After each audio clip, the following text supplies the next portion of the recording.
Stevens Point Board of Park Commissioners meeting, recorded June 2nd, 2021.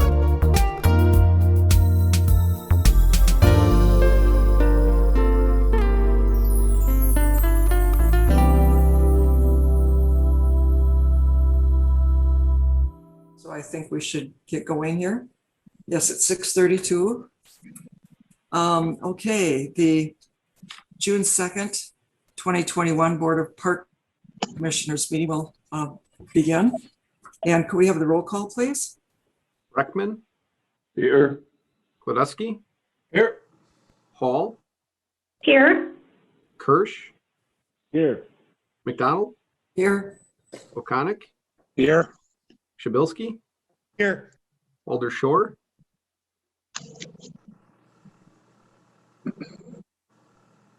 Slowinski. Here. Sorensen. Here. And Zerzua. Here. Okay, we All have right. Thank you. Before we get started, I pulled out a t-shirt to wear tonight. And it is the grand opening of the Green Circle Trail, and the date on it is June 1, 1996. So we're missing the 25th anniversary by one day. So I just wanted to acknowledge that. And if John Jury was going to be here tonight, I was going to make a comment that John, Tom Schrader, and some other notable people from the community were the folks that got together. Roy Menzel was another one that got together to get this all started. So just wanted to acknowledge that as we got started tonight. Item number 2, approval of May 5th, 2021 meeting minutes. I move approval.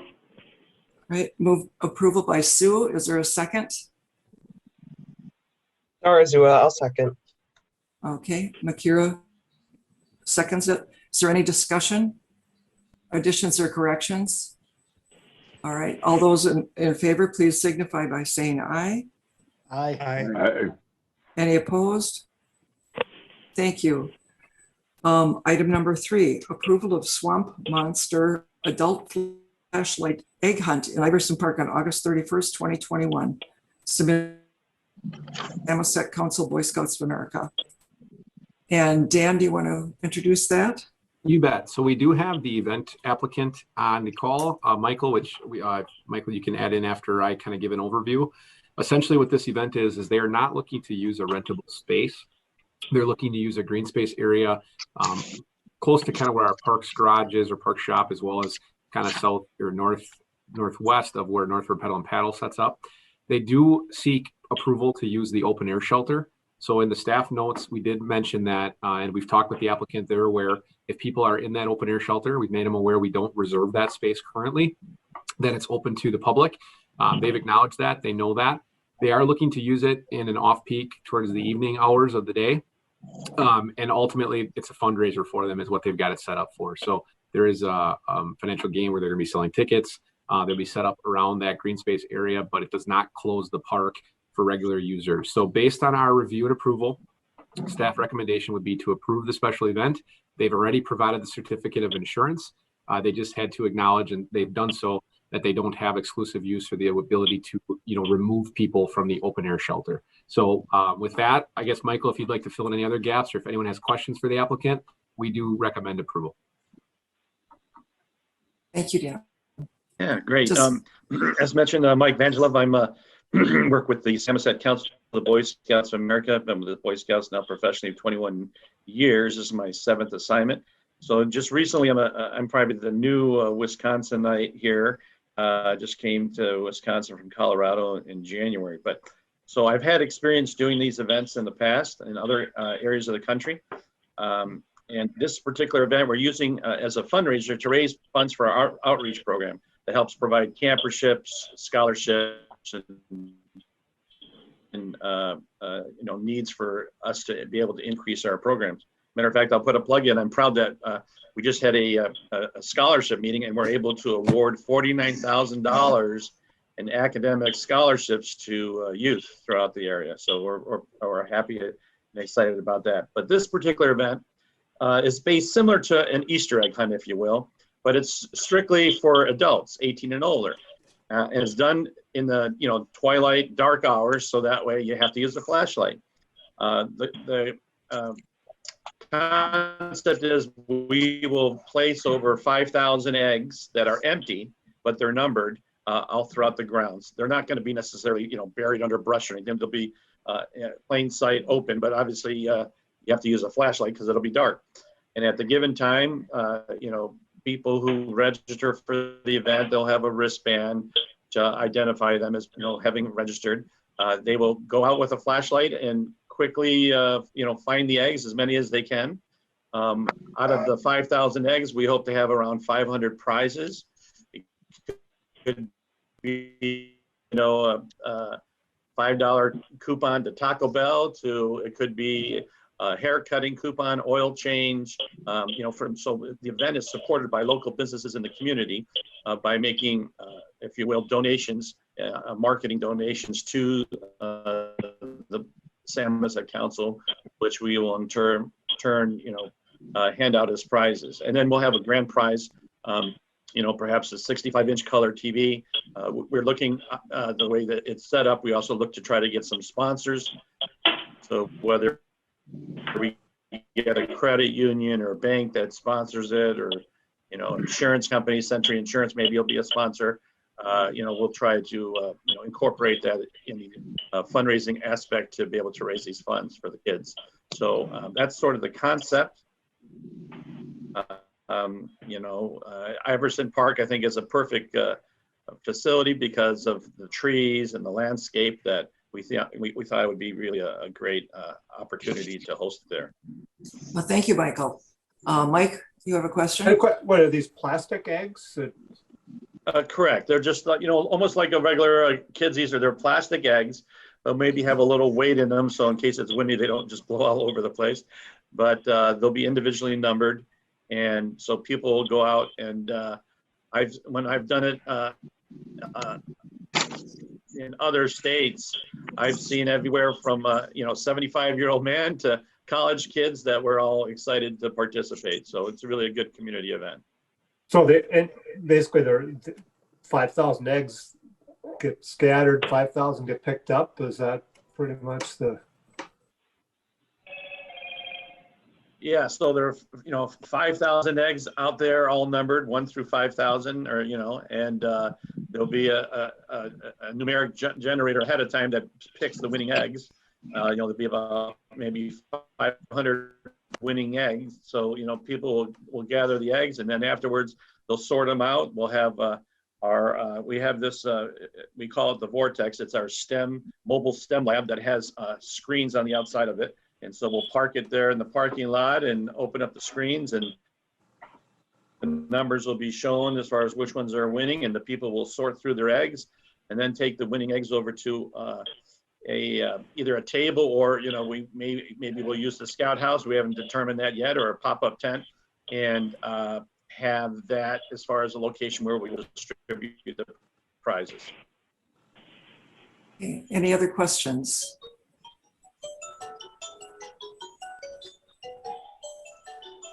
Would help if I was unmuted. Michael, are every single egg recovered? And if not, then how do you go back and get those eggs the next day so they're not a plastic piece of litter in the park? Correct. The staff that puts them out after the event combs the area, and then even the next day we'll do another second comb.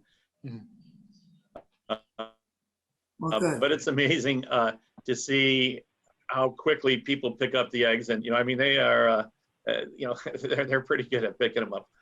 But yeah, we have we'll make sure that the park, as scouts, we always leave things better than we found it, so we'll make sure that we ensure that those eggs are picked up. Okay.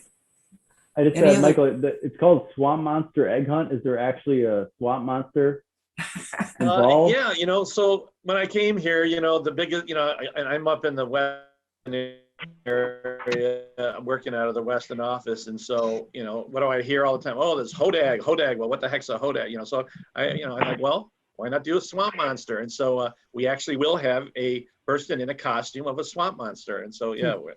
So, it's our first year doing this, but I think it'll get traction, and I think it'll be quite fun. Okay, great. If there are any more questions, if not, could we have a motion? I move to approve. Mike is moving to approve. I'll second. Wayne is second. All those in favor, please signify by saying aye. Aye. Aye. Those opposed, nay. Okay, it carries. Thank you. Well, good luck with your event, Michael. All right, thank you. Let's see, item number 4, endorsing a grant application to upgrade Riverfront Trail lighting to historic light design, matching downtown and Clark Street bridge lighting. The Dan again, please. So John Jury is who requested this item to be on the agenda, and he did state he had planned to be here, but he's not here. So I'll give an overview of the information that we've discussed. In the packet, you probably see the photos of the, I'm going to call them kind of a globe style light with the black pole that is on the bridge, as well as in downtown. They match. That light specification has been used when those projects were undergone, and the lights that we have currently along the Riverfront Trail, going from Piffner Park through Piffner down by the Franklin Street boat landing up to Bukolt Park, are wood 4x4 posts with an LED on the top, so they don't match. What John had contacted me about, saying that he had been working with some others. They are interested in pursuing a grant application that would look to find funds to purchase and install a matching light fixture for those dozen lights on that side of the river. One thing they did bring up right away is they said that one change they'd be looking at is trying to put a cap on it. That's something that they were looking into as part of the specification, because right now it's just a globe that does not have any sort of cap, so the light would be ultimately radiating upward. And otherwise, the things that would be required is the electrical line is there, but these light poles typically require like a concrete footing. So the costs are not exactly known today. They're working with an electrician to see if they can provide some updates on setting a concrete footing in place, as well as ordering those lights and having them installed. But one of the hopes of that group, and what John was going to ask tonight, was if they could get an endorsement from the Park Commission to continue down this road and look for funding. As our capital budgets are very challenging and we have lights in this location right now, I had shared as staff that we were not looking to incorporate this into any sort of capital budget or operating budget of our own, because we have functioning lights, but that if the design matched within that area, it would be a unique way of bringing the park to the downtown. I'm sure some of you have probably heard the opposite, where the downtown comes to the park, but this would be a nice way of expanding on the park and kind of growing some of that design concept into the park space. So I can't speak to other things that maybe John was going to cover, but that's the gist of where it's at today. There's no plan for a timeline other than if funding would be secured, they'd be looking to move forward at that point. And they're just in the kind of fundraiser mindset portion of writing their first grant, if this Park Commission would allow it, approve it, and allow them to continue forward.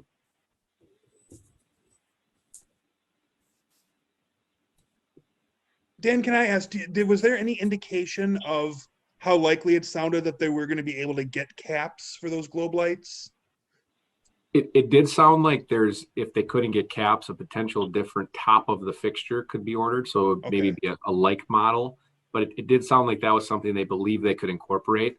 And it could be a condition. So we could put, for example, the commission, if they so choose, could state that the concept is approved, provided that the cap is incorporated. Or if so desired, you could state that the final design of the pole came back before the commission before installation. That's another option the commission would have. That was my only question, is whether we were concerned at all about the going from the down-facing LEDs to a full globe like that. When I saw that, I was like, oh, well, I don't know about the light pollution aspect, if that's something we worry about, but it definitely looked like something we should maybe think about. Wayne?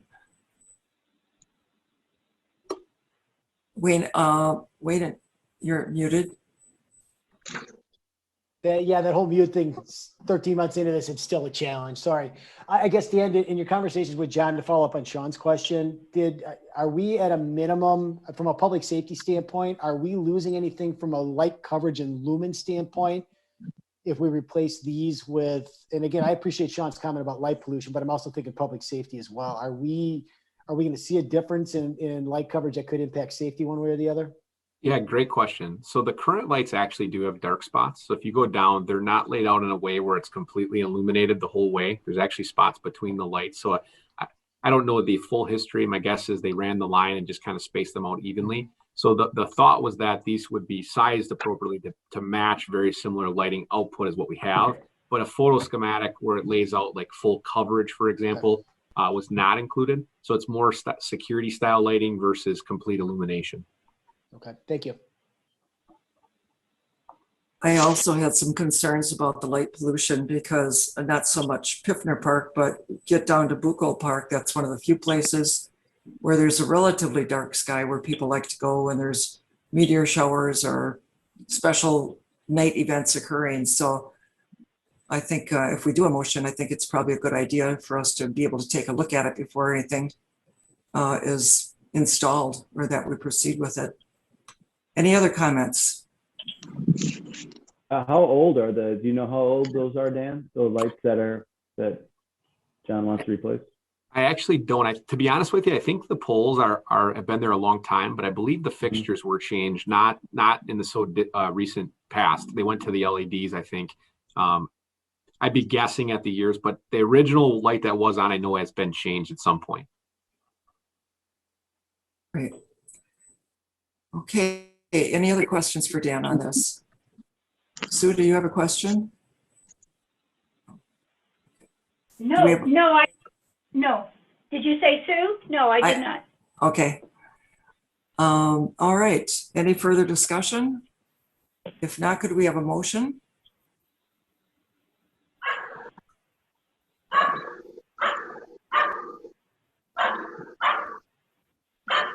I'm just getting a motion. Well, the dog is making a motion, perhaps. Let's see.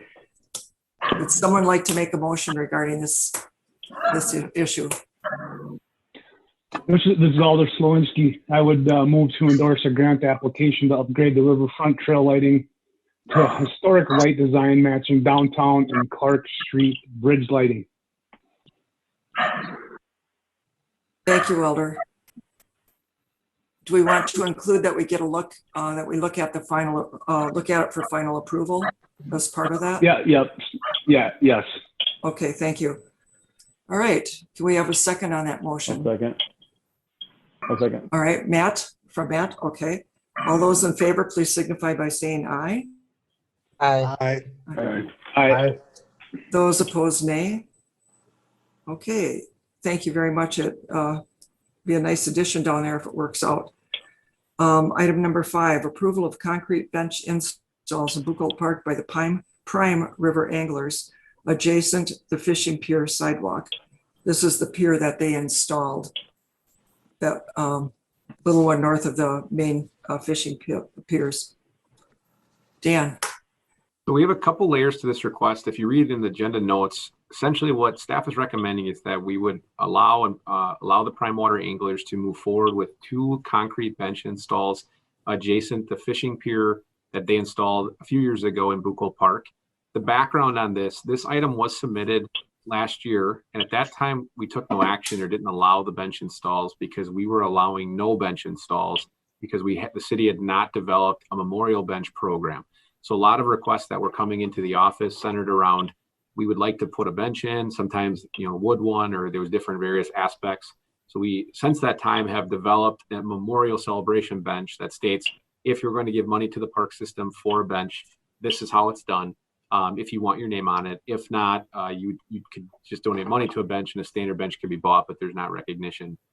The reason this is back is Prime Water Anglers has contacted me and we've talked through when they did the fundraising piece of that fishing pier area, how that worked out is they worked with some sponsors. There was no cost to the city to do the install. And this was a component of it. This component trailed the rest of the project. So they're looking to basically complete the project. So on a normal standardized product like this or a partnership, up front, we would have said, this is what we're doing, gotten approval. In this case, that was installed and then the benches came second, which is why there was a lag. What staff is recommending, or what I'm recommending for approval, is that because these are tied together, they don't match our memorial bench program, but they've already gone through some of the fundraising and this is part of that element. The fishing pier has been a huge upgrade in Bukolt Park. I'm recommending approval so that this project can be closed out, honor the wishes of what Prime Water Anglers was doing. And how we would look at it in terms of a precedent question is, should another group or entity come forward for a bench, we would use our current bench program. However, we could also look at it to say, if a major park upgrade happened, and we could even put a dollar value on that, say over $5,000, at that point, we would entertain, the Park Commission could review a different style bench request that follows a project. I think it's clean enough to say that we don't have these major projects happen or get donated in parks often enough.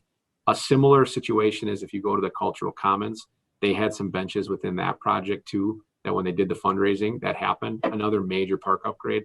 But again, just an average park user that just wants to place a bench, they would follow our celebratory bench program. So that's a long-winded way of saying Prime Water Anglers has continued to be a really tremendous partner. They just most recently helped us upgrade the permanent boat dock in Bukolt Park. So they've saved the city arguably thousands upon thousands of dollars. This bench is a permanent, sturdy bench. It's concrete. One question that was raised that I thought was a really good one was, what about maintenance? We would say this would be a maintenance bench of the Prime Water Anglers, or be removed if it was damaged. It wouldn't be part of our program, but it would be in the park and be a park amenity. They're proposing install, so there's zero cost to us. And their location, if you stand there, it does allow, if somebody's at the end of that fishing pier, others to sit and look at the river if they wish, versus right now they'd have to bring their own chair or use a picnic table. So staff is recommending approval. And again, with the precedent stating that we would not consider other benches outside of our celebration bench program with names on them, aside from a major capital project in a park, and being that part of that whole proposal. Okay, great. Anybody have any questions for Dan on this? Mike? Yeah, I'd move to approve. Okay, do we have a second? Sure, Makira? I would second. Okay. I have a comment. Did you have a comment? I do, yes. I just want to say, like, in going and touring it and having seen how much the Prime Water Anglers have done for our park, I agree with what Dan is saying. Like, this is just part of their original plan. And I feel like where the benches are going to go, it's apparent that it's a part of that project instead of it being like, you know, that it doesn't match the other benches or whatever. But I do appreciate the thought process going into this of trying to make sure we're being fair if other people come forward wanting to have a memorial bench. So I'm glad we have that program as well, but still supporting the completion of this project. So thank you. Thank you. All right, we have a motion and a second. Any other comments? Okay, let's have a vote on it then, please. All those in favor, please signify by saying aye. Aye. Aye. Those opposed, nay. Okay, it carries. Thank you very much. And thanks to the Prime Water Anglers for all the work that they've done down there. Okay, item number 6, approval of rental and concession contract with Northward Peddle and Paddle for the Parker Building and Gerke Park for winter sports season. All right. I just have a comment. Go ahead, Makira. In the third whereas, April 30th, 2021, I'm guessing we want this to go to 2022. Ooh. Oh. We can make that edit. Yep. Good observation. Okay, I think Patrick is here, and Mike, and then of course Dan. Dan, you've got the background, of course. Yep, if I can lead off. So the background on this, I will tell you that the number one phone call we get when the month of November rolls around and the first cold air sets in is there a spot that rental skates are available for outside? So background here is that at the KB Willett Arena, we do not allow those skates to leave the building. So quite frequently, and when I mean frequently, especially leading up into that Christmas holiday, it's continuous that the phone calls come in saying, hey, can I rent skates? And I get it. You know, if you've got a toddler or you got an 8-year-old or a 10-year-old, they're growing on skates so fast, it would really be convenient if we had that option. We started seeking if we could use the old skates at the KB Willett, replace some with new skates and transition those outside. That's an option, and it's something we can look at, but there does come some expense of buying the new skates. Down the road, we're going to need to replace those, so I'm not going to say that eventually we may not buy some new skates for the KB Willett, they're due. I think they're actually older than me, but that's a whole separate discussion. While we were going through and looking at this, Patrick from Northward Peddle and Paddle had asked me about ice skate rentals. It was kind of just I think it was an off conversation. We were walking through a park for something else. And as we kind of talked more about the conversation, we got to a place where he let me know that he was interested in maybe providing that service or had the ability to. So we further talked about what we do and what we allow and what we have for items in that building. We took a tour of it, and where we landed is with this agreement that's in front of the Park Commission this evening. The pros for the city is that, number one, we have that rental skate option for members of the park. So if they go in that location, and Patrick can speak more specifics later, but if somebody wanted to rent the skates, and even if they wanted to go to an accessory skating rink, they'd have that ability, and it's not necessarily a city inventory item. Number two, we actually have an expense where we supervise the property, or we have somebody at that location that is double checking, picking up trash, they're providing first aid. So we have an hourly expense for a facility we don't charge for. In this partnership and under this contract, we would work with Patrick, and because his staff is there with concessions and they're working through the rentals, they actually would replace that city staff member. We would contract that service. So in addition to a minimum of a $500 revenue source, adding this rental skate option for the city, we also would have some savings in seasonal wages. How the partnership is set up is that the city would still prep the ice. We would still have mutual agreement to say the ice is open. So all of the logistics of safe ice, prepping ice is all still in the city's realm, which is where we want it. We want to make sure that we're putting the product out that, you know, I'd argue that our guys here guys and girls do as good a job preparing ice as I've seen across the state. They really have it down to a science. So we're keeping that within our realm, but this administration side would get contracted out. The pro to it as well is that in addition to that recreational value, they also could have a hot chocolate and some other things inside that Parker building that people would like. The contract also states items like, I think it's even, for example, skating with Santa or photos with Santa. There's some ideas that Patrick is talking about that could be there as a special event type style that would offer some more opportunities to the community at certain times of the year. So what's proposed at this point would be basically entering this contract in which we would take some revenue from the sales.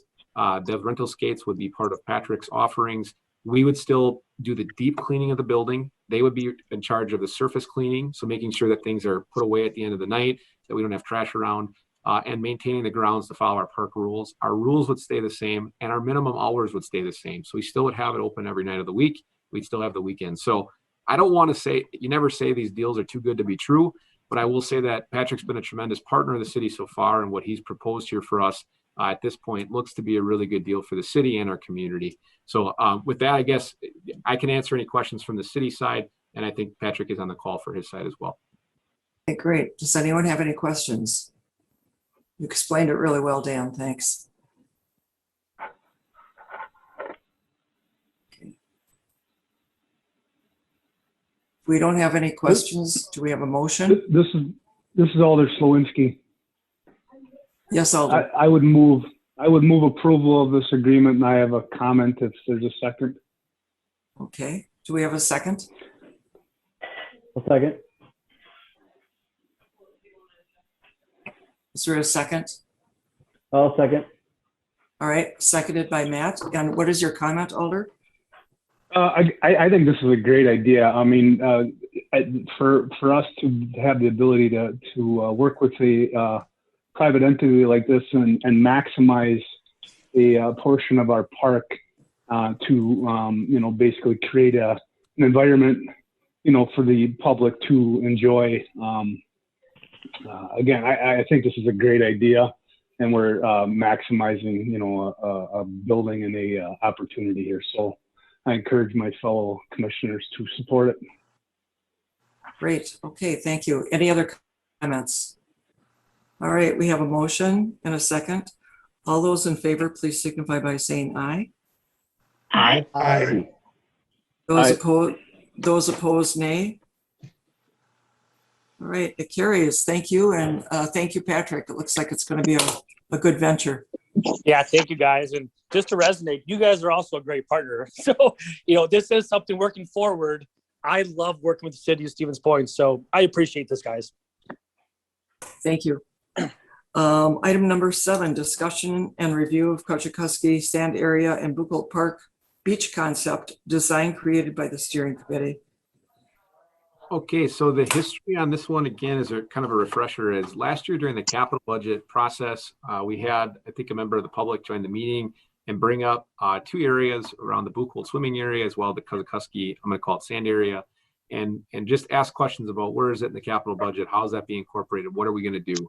Following that, later in the year, the Park Commission approved spending some money that we had remaining in both parks, kind of segregated funds from the ATC work, to move forward with doing some conceptual planning to look ahead at what do we want these spaces to be in the future. I'm going to start by just sharing so that as we talk through it, you can kind of see, and I'm not just referencing a photo that I know some of you probably have it in front of you, but the screen here for this design. Starting at Koziczkowski Park, this rendering, I want to just go into a little bit more detail. Does everybody see this? Yes. Okay, great. So at the end of this is the down in the kind of Erickson Audubon natural area that we have where a lot of the birding habitat is.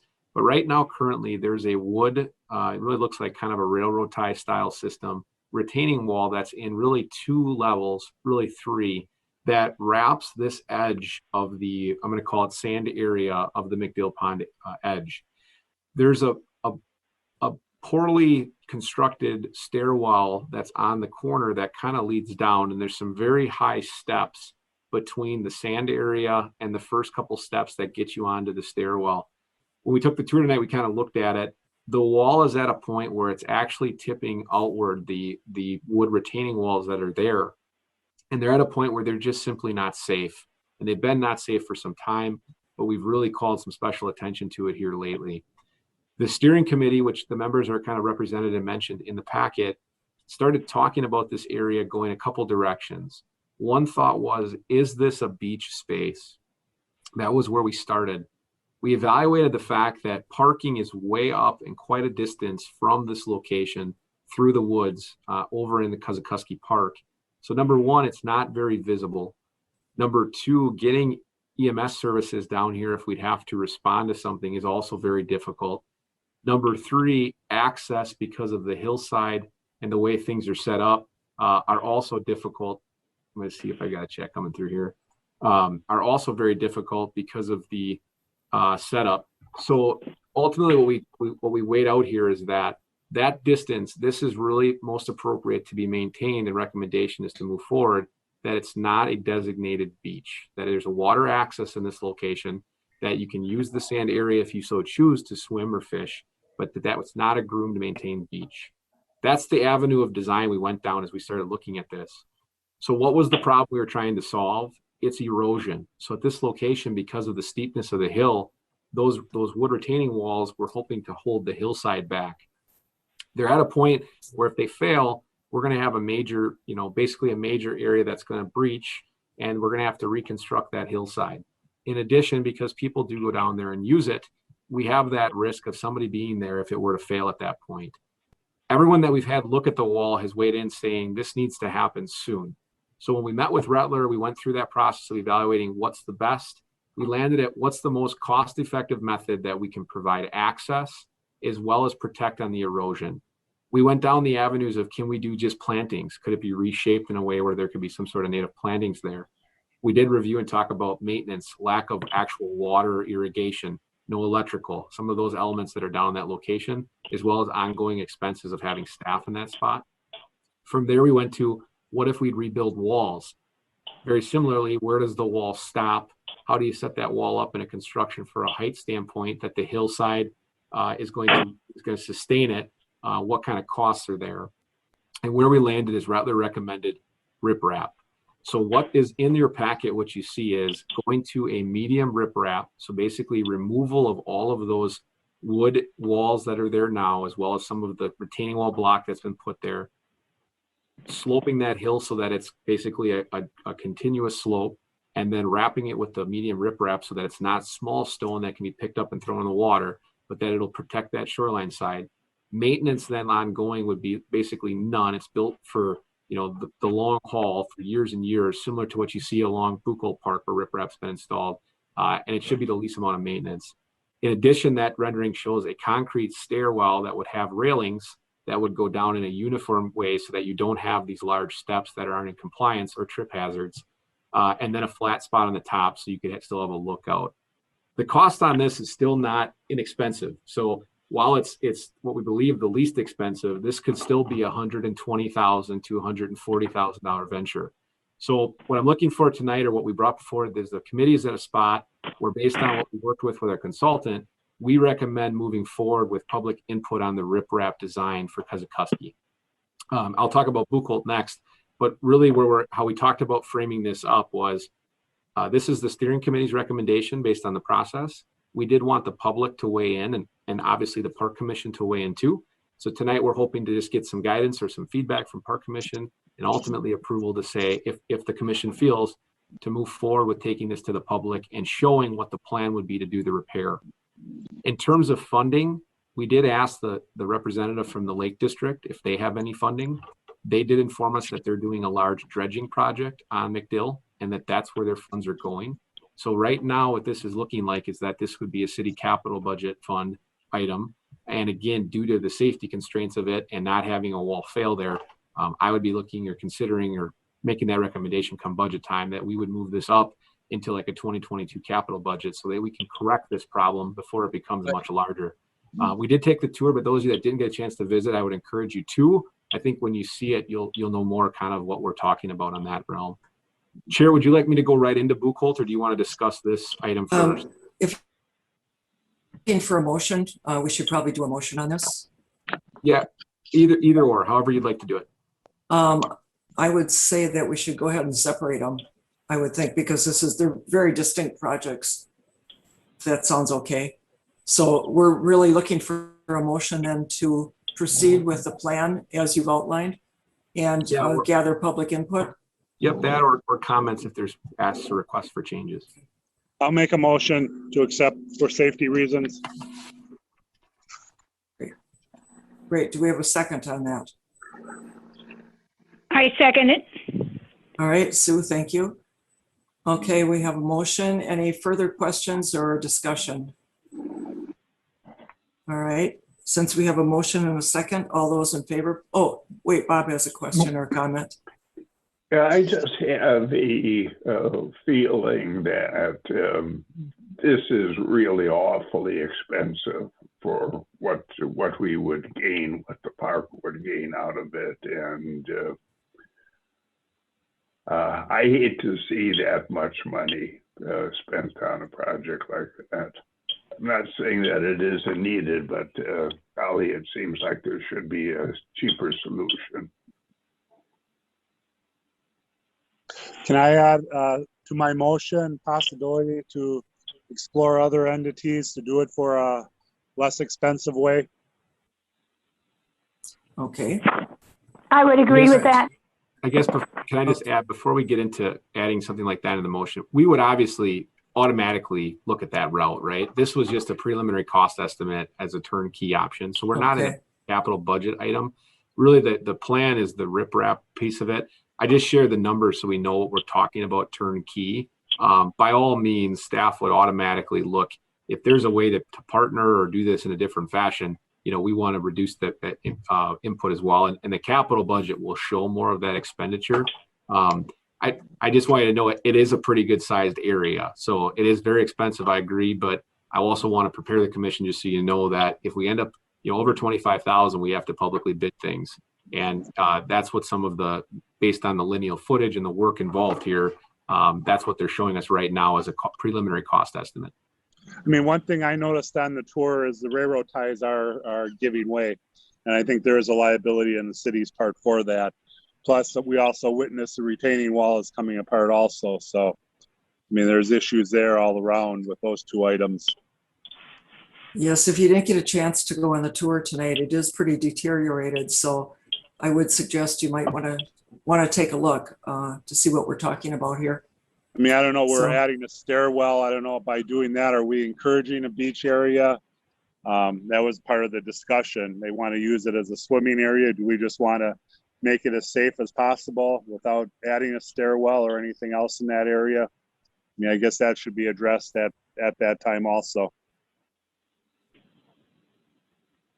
The plan currently does provide the stairwell with the thought that that would give easy access to the water's edge. So it could be removed if we wanted to just have it as riprap, but that would remove, you'd have to walk across the riprap then to get down to it. So right now, the steering committee's recommendation is to maintain that access point where you can walk down there in a uniform stairwell versus something that's, not compliant with a stairwell standard. And I guess that would be a decision of the park commission. I mean, do we want to allow access over there versus at that point or any of the other areas along the shoreline there? Well, if I can speak to, our just anecdotally, my kids and all the neighborhood kids over here on Michigan and Bush Street, they use this area quite frequently. I'd say during the summer when they're off, they ride their bikes over there multiple times a week. And they've never been swimming there. That they always go to just throw a line in and fish and just sort of hang out. So I don't know if there's a lot of swimming that goes on there really, but I do know it gets use. And I've been down there a number of times, and it is. I've besides the rope swing that's a little questionable. I've told them to be careful going up and down those wide steps there because they look pretty rickety. Okay, so where are we with this now? We had a motion, and then let's see. John, you made that original motion, correct? Correct. And then you were modifying it? Well, I'm also, as Bob is, concerned with the cost, but again, is this preliminary? But I guess looking back, there was a group that recommended something be done, but are we recommending this to be used as a fishing area? Tonight there were two young gentlemen fishing. Is it a swimming area? I guess, what does the park department want the ultimate use to spend $100,000, $200,000 there just to allow kids to go down, throw a couple hooks in? Should we be making it ADA accessible at what point then, allowing wheelchairs down? I agree, it's a lot of money for what we're getting out of it. So are we just trying to prevent the erosion? If that is the only reason, then there's probably a cheaper alternative we could go, follow. But I guess my motion is we do need to do something. Dan? Yeah, I can add, so it brings up a good point. So we've been working, when I say we, the steering committee has been working on the premise of trying to repair what's there.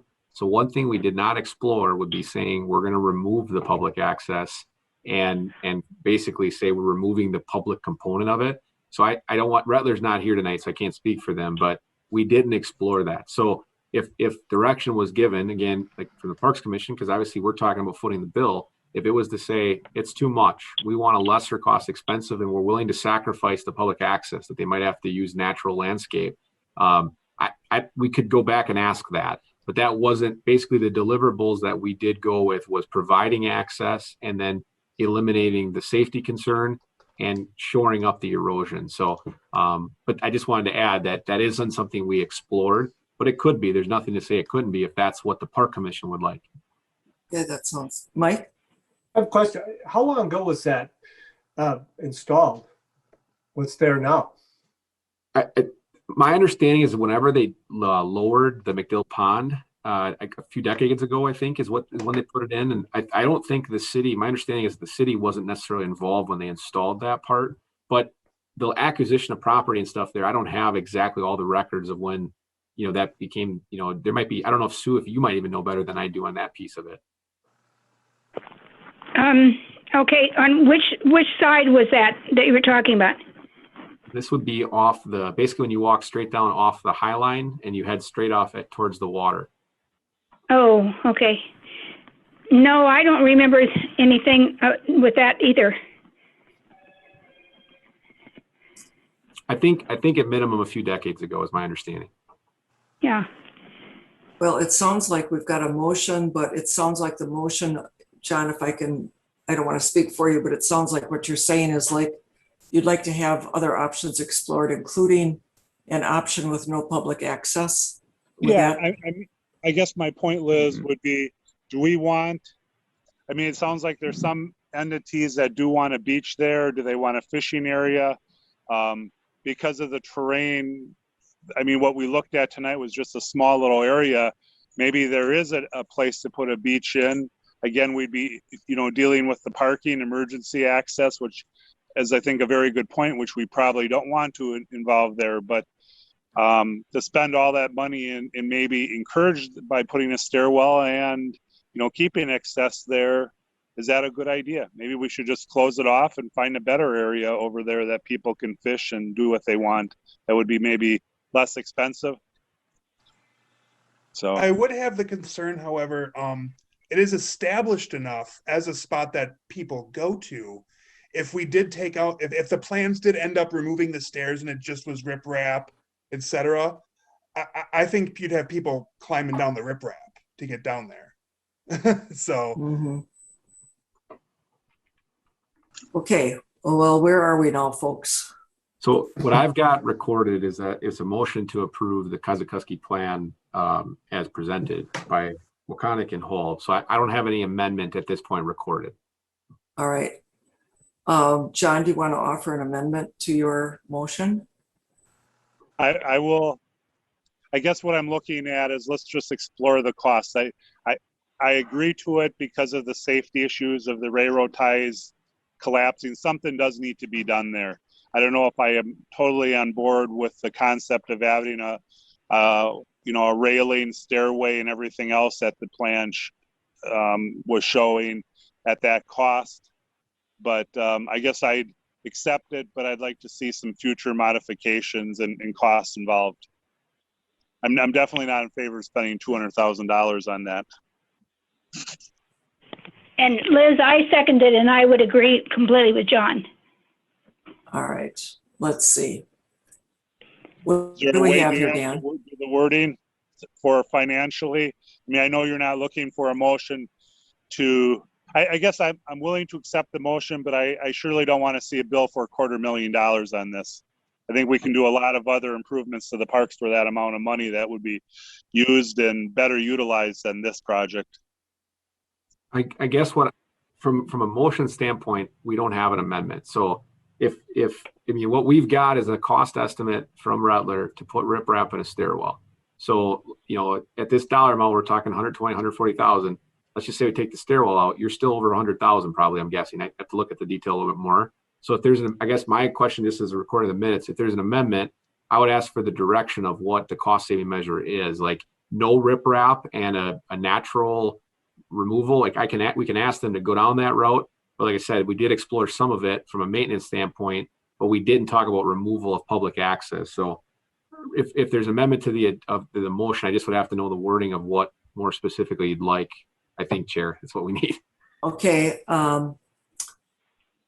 Who's our Robert's Rule of Order person here?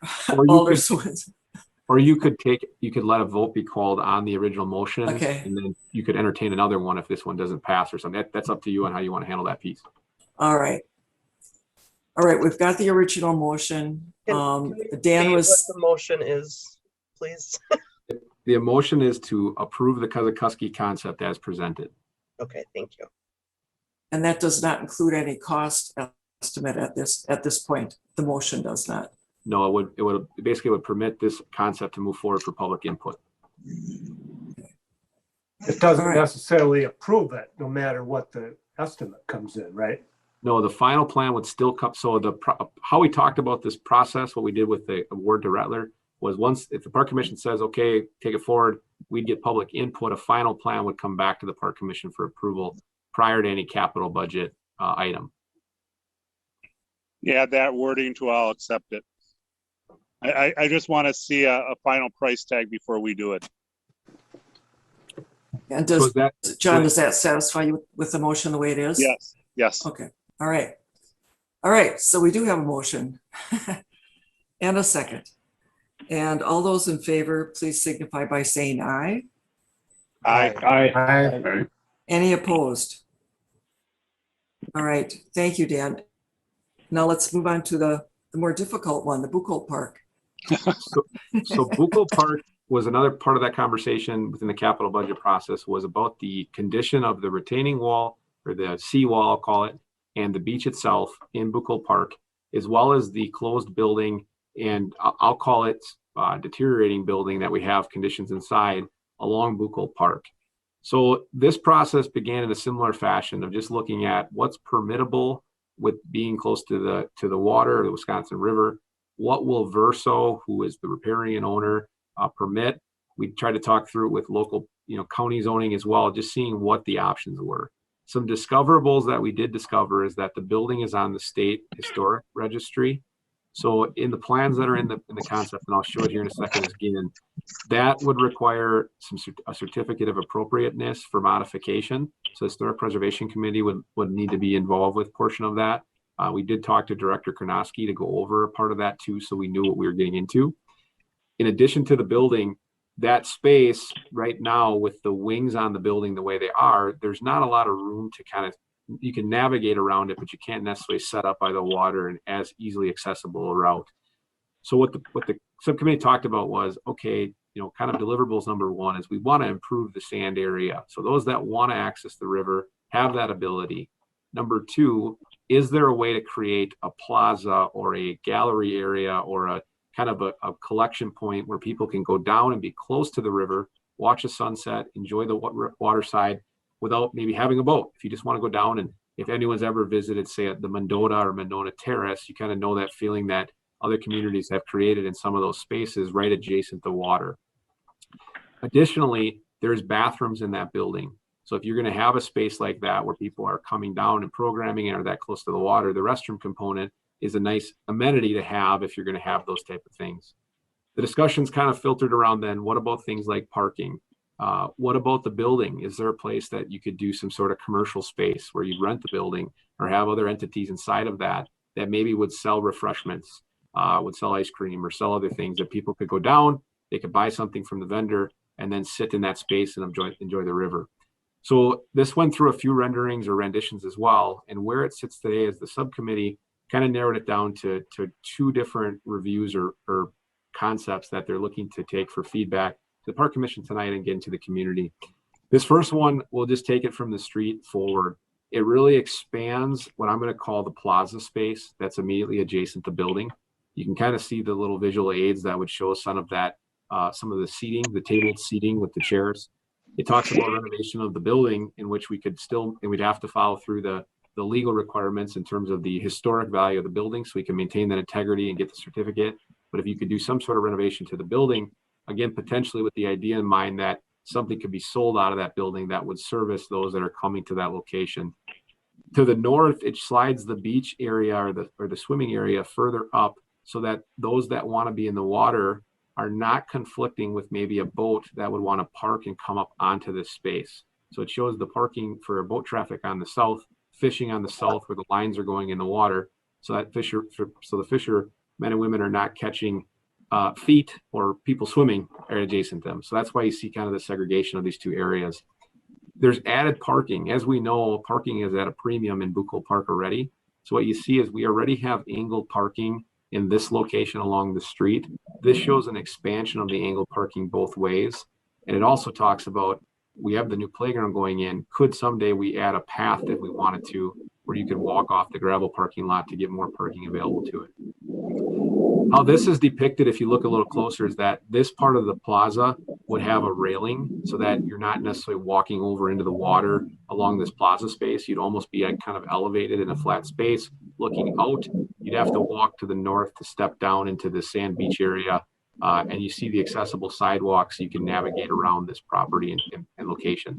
I do want to call attention that there is some mature tree stand around this building that's been there probably as long as the building almost. So you will notice that some of the landscaping would be impacted to make this larger space. Big pros again to this type of setup is that it would draw more people to the river, right adjacent to the river. You'd see more of the river. And you'd have more spaces to kind of take that riverside in adjacent to that area. Moving to the next concept, very similar in fashion, except for the separation of really a terraced or step down approach for the plaza. So here in this location, envision somebody that wants to put their toes in the water that maybe is not dressed to be on the beach. They could step down these little steps and it would kind of be a little watered area on that terrace area. Outside of that, these are pretty similar. You can see a little bit different layout of some of the seating, but the building renovation and the idea of the beach to the north and the boat traffic to the south is the same. Both of these are concept plans. So again, where we're at today is the building is in the need of repair in several areas. So we've got some due diligence to do in terms of verifying the building itself, making sure that it doesn't continue to deteriorate where we have major improvements. It is not rentable necessarily where it's at right now. The plumbing and the bathrooms, if you've been in them tonight, the tour really showed what kind of condition they're in. Additionally, we're not doing anything with the sand area since the lifeguard funding had gotten pulled, several years ago. So this idea takes it to the kind of next extreme of saying creating a new space along the riverfront. And again, some of it was inspired by some other locations, like if you've been to Madison or you've been along Mendota or Monona. Before I guess I can answer questions, this is a pretty aggressive plan, as you can imagine. When you look at some of these improvements and you put a building in, this could be upwards of $1 million, $1 to $1.2 million. So what the subcommittee was looking at was really just what could this space be? And that's where they landed on this recommendation to say, here's what we'd like to look into. But I do want to add that we don't have a funding mechanism right now. We're concept planning something if we had a blank check, and we don't have that. So we do have to take into account if this is the route that the commission likes and our community likes, there is a whole separate part of this of how does it get funded. This is probably, I think it's safe to say, not a 2022 or 2023 project. We're planning down the road. But right now we've gone several years with a building not being used and a space being underutilized. This is trying to start to set the vision for which route we go. So this again was probably the third rendition of the several plans that went through. We have a couple people that are on the steering committee in the call too, and if I miss something, by all means, please add it. But I think that's the primary gist of kind of how that design came together. The second design that preserves the trees that are existing, I noticed there's a couple other trees that were in that design. It shows more trees in the plan, but it does not necessarily preserve them. If you go down there, you'll see the asphalt is actually, cracking and heaving around some of those trees. Mm-hmm. So the regrading plans and the relayout to make sure things would be smooth and accessible, that's where some of those trees would be impacted. Mm-hmm. You know what? The plan would always be to try to preserve as many as we can, but I think we'd have to go in when we're talking about this large of a changeover. There is some plumbing underground, electrical, all that type of stuff. We stand to lose some of the trees adjacent to the building if we would renovate it. Okay, anybody have any questions or comments for Dan? Is that John? Yes, John. Yeah. I guess I like the plan. Again, I think sticker shock on what this thing is going to cost. But I think before we proceed any farther, we need to approve somebody to go in and look at the status of this building. Since we were informed it was a historical building, there will be limits to what can be changed with it. But again, looking at what the bathroom was and some of the other areas, there's definitely water damage and possibly structural damage. So I guess I'd like to make a recommendation to see if we can get somebody in to look at the structural integrity of the building and decide at a future date if it is even worth spending money with and going ahead to do these improvements. Okay, other comments or questions for Dan? John, were you saying that in terms of a motion? Yeah, I mean, I think these are all great plans. I do question some of the trees, but again, like we saw in our tour, there are limits to what the historical, I believe, society will allow since the building is historic, what can be changed with it. And I mean, I don't see why we should continue if the building is structurally not sound and it's going to require major improvements, which I don't think this inspection they've done looked at that. I think we need to look and have an expert go in there and actually see how much water damage there is and what walls could be removed and what could be done. More so than dreaming and then finding out it can't be done because it's not structurally sound to have that completed. Dan, is the next step then really to go to the Historical Preservation Committee, or what's going on? So the Park Commission's approved designing a concept for this space. So we definitely can evaluate the building. but we would need to put a budget for that together and then put that in our capital fund. So today, as we sit today, the Park Commission's authorized designing a concept.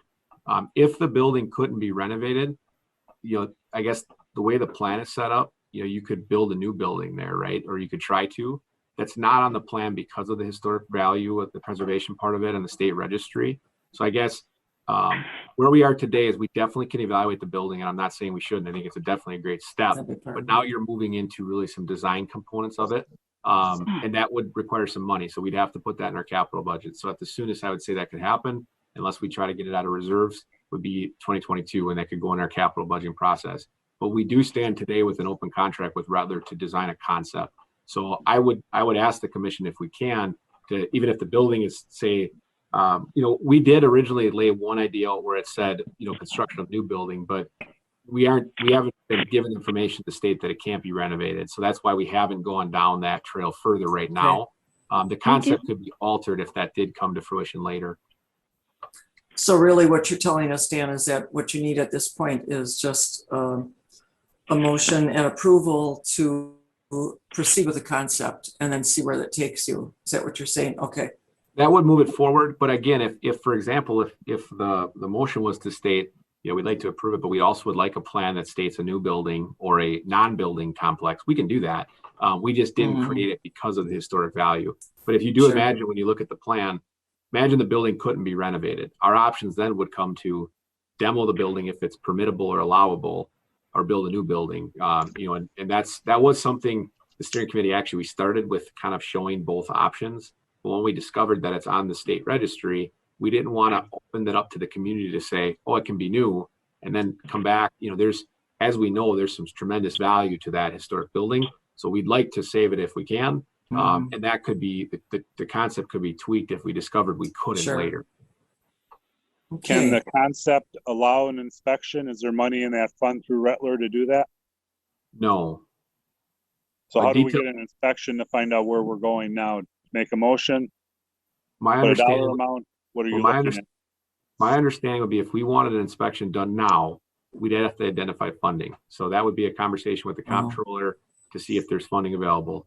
Otherwise, if we're asking, or if the motion's to state, don't move forward with any concept plan until we have, an architectural and, review done, we would have to get a cost on it and find funding for it.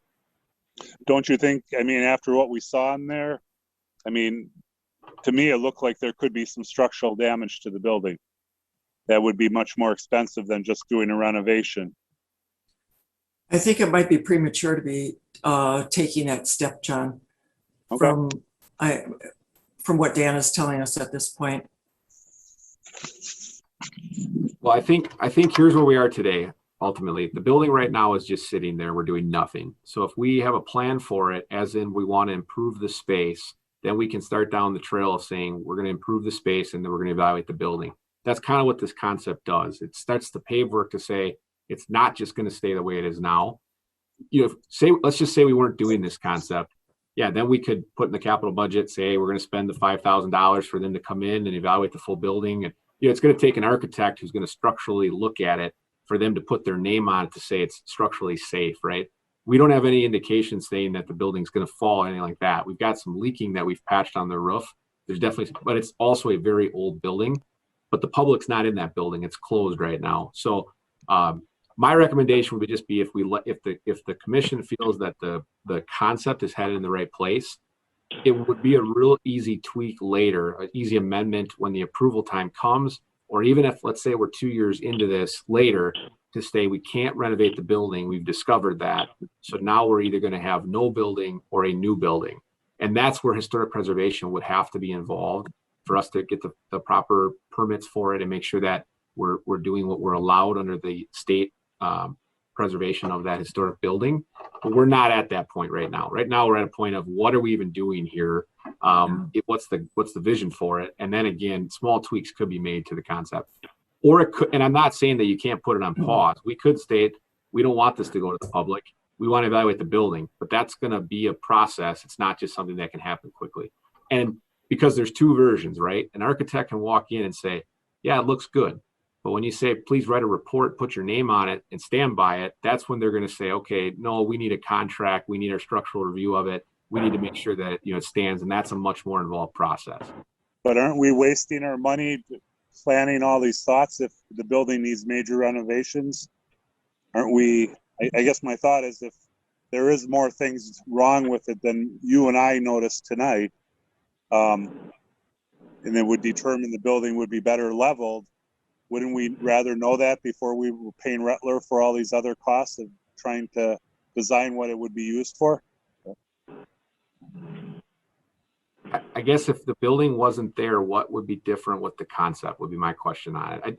I would say no, because the renovated building would become either demoed building or new building. So, and I guess I would look to a couple other members of the steering committee, but I think that's just my perspective on it.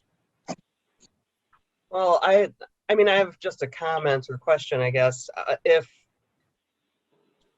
the building is in such a shape that we're not, let's say worst case scenario to me would be if we can't use the building and we also can't tear it down.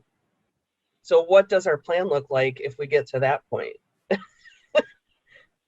you know what I mean? I mean, the building maybe won't be safe for use, but I don't know what makes it allowable to remove a building that it does have historical value. So safety hazard, probably.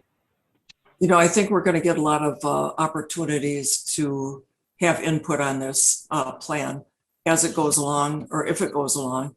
I mean, I think it sounds like to me that all we're trying to look at tonight is the basic concept. I mean, I think if anybody has looked at that building, and people that value the WPA buildings will say, yes, something has got to happen there, but we don't know what yet. And to have a concept to be able to move forward and take the steps that we need to take, get historical preservation involved, look at everything else that we need to get involved or look at. I mean, we have to start someplace. We can't let it continue as it is. So I'll make a motion then to proceed as committee would like then. I'll second. Okay, we have a motion by John, second by Matt. And I had a Any comment. further discussion? I just have one Matt. quick question. Yeah, thank you, Chair. You're not asking us to weigh in, Dan, on one or the other on these designs here. Yeah, no, I'd be happy to. Actually, I'm looking for, like, even for example, the building feedback. Those are very helpful things for the committee as we work through it. So by all means. I mean, I appreciate the character of the building. It's been, it's a great building. If you can preserve any aspect of it, that'd be great. And I really do like the idea of the terrace with the stairs that go down to the water, that kind of link up to the beach. I think that's a really cool idea. And for some, good access to the water. So. Yes, good. And minimizing the loss of trees too is good. As much as possible, yeah. I mean, some of those trees are memorial trees, I know. And I don't know, I'm not sure where those are located on this map, but I know they're memorial trees in there. Liz? John.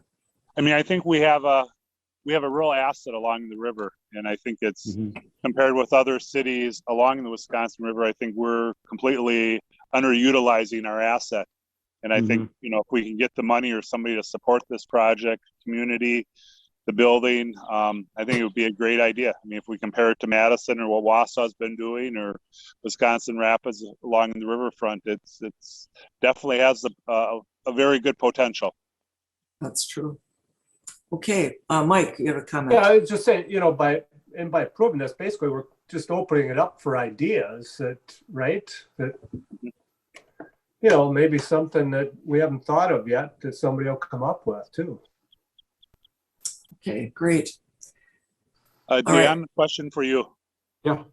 At what point will the historic group weigh in on this?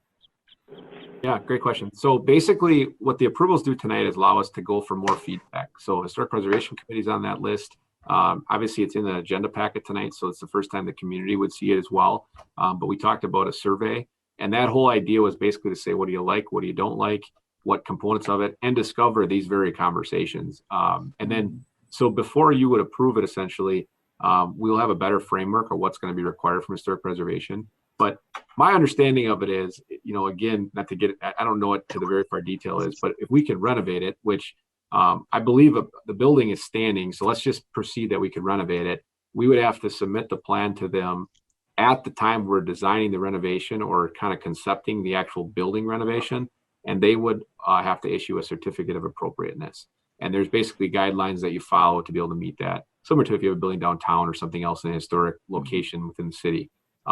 If it's unsafe, then I think at that point there's a whole nother process of submitting to see what happens with it differently. But the reason we didn't go there is, for example, if we were in front of Historic Preservation Committee now today, just saying we want to do this, well, the Park Commission hadn't even weighed in to say we like the renovation part of it, right? The community hadn't weighed in to say, oh, we like that idea concept too. So it is a delicate process because you have two kind of processes happening at the same time. But if the feeling was, no, we don't want to really explore that, it's too expensive, we'd rather just either demo the building or just renovate the building and leave it the way it is, we could go that route too. The committee reviewed how do we maximize it. And this was kind of the way of saying, if we can renovate the building or build a new building or improve this building, or however that would shake out during the actual design of it, we get into design, this concept points the direction of where we want to head to. All right, great. Thank you, Dan. All right, do we have any more questions, comments, discussion? Okay, and Dan, can you read the motion as it exists? The motion by O'Connor was to proceed with the two concepts for this Bukolt Park, and it was seconded by Kirsch. Okay, great. All those in favor of the motion, please signify by saying aye. Aye. Aye. Those opposed? All right, great. Thank you. Thanks for all Dan, the work on that, Dan. Hey, Liz, one question for Dan. What would a time frame be on this thing where we'd hear back? So ultimately, I would say over the next several weeks will be the public input part of it. So, I mean, our capital budget process typically happens towards the end of summer. So I would say between now and end of summer before the next update.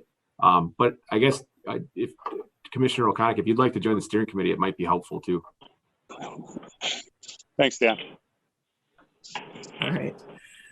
Item number 8, the director's report, and thank you. I just have two things on the director's report. The first is 2021 Riverfront Rendezvous, July 2nd through the 4th. We are at a point where a lot of things are happening from the booking and planning standpoint. We just did solidify that the fireworks will be off the middle of the river. We met with the sheriff's department as well as the police department and fire department to solidify the safety plan. We're going to be coming out with some advanced notifications to notify the public of where boats are allowed and not allowed. It's not incredibly different than years previous with the fallout zones because there was such a large fallout zone, but the boats won't be able to be outside of about 30 feet from the Piffner shoreline. And on the Piffner Park side, if they're past 30 feet, they'll be required to go to the north, so they're not in the fallout zone. So that map will come out. There will be foot traffic, foot patrol in the park, notifying any boaters that do park during the fireworks. But that does open up all of Mead Park for anyone that would like to be on that side. So the first 3 acts will kick off at 7 p.m. on Friday night. And we hope to culminate the festival on the 4th of July with the fireworks, with the rain date of July 5th, if we'd have some sort of severe storm or something on the 4th. The hours will be 5 o'clock is when the food vendors will be fired up on Friday. So that's our official start to the festival. And then at noon on both Saturday and Sunday. So we do have signage and things. They'll be talking about social distancing. We've got meetings set up with our food vendors, our food truck vendors, as well as our staff and bartenders and things to go over social distancing, cleaning guidelines, trying to do our due diligence to be prepared for a different Riverfront Rendezvous than the historic model that we've had in the past. The second item I had. Any activities like the high divers we had before or anything like that coming back? We have a lumberjack show set up. We have a kids safety day, which they'll be able to spray like a fireman hose, as well as use the virtual fire extinguisher. There's going to be some other obstacle course items that'll be part of the kids safety day. Then we have a cornhole tournament, which is new.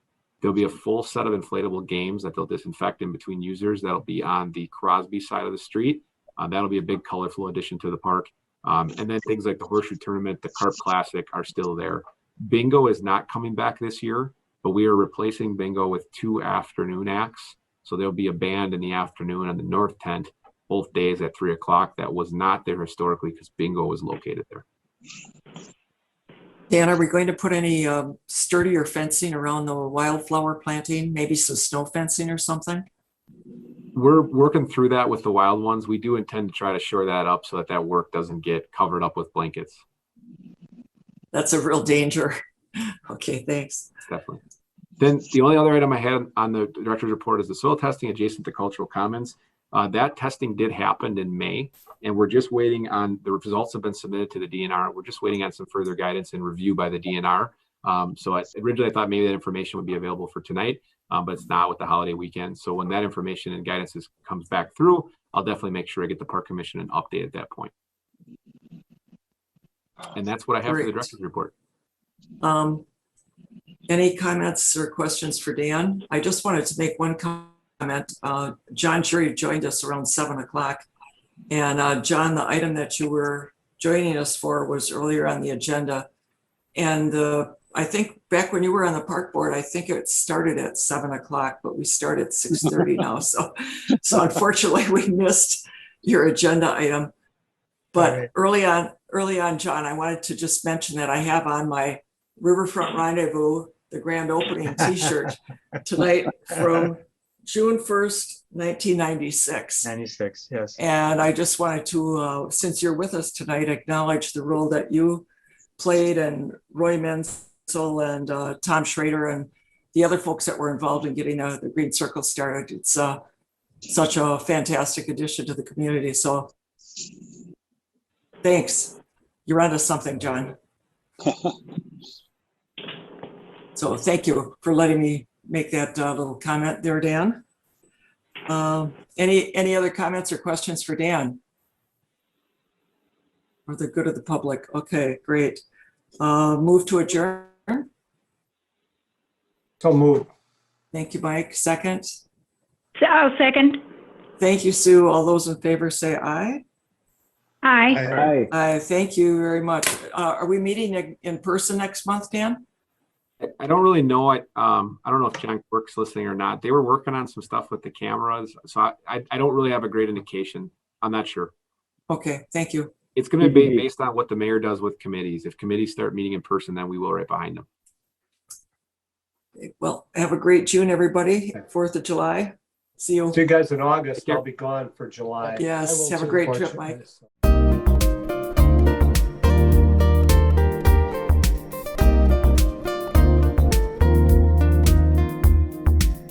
Videos of these meetings are available for viewing on the city's website, stevenspoint.com/videos.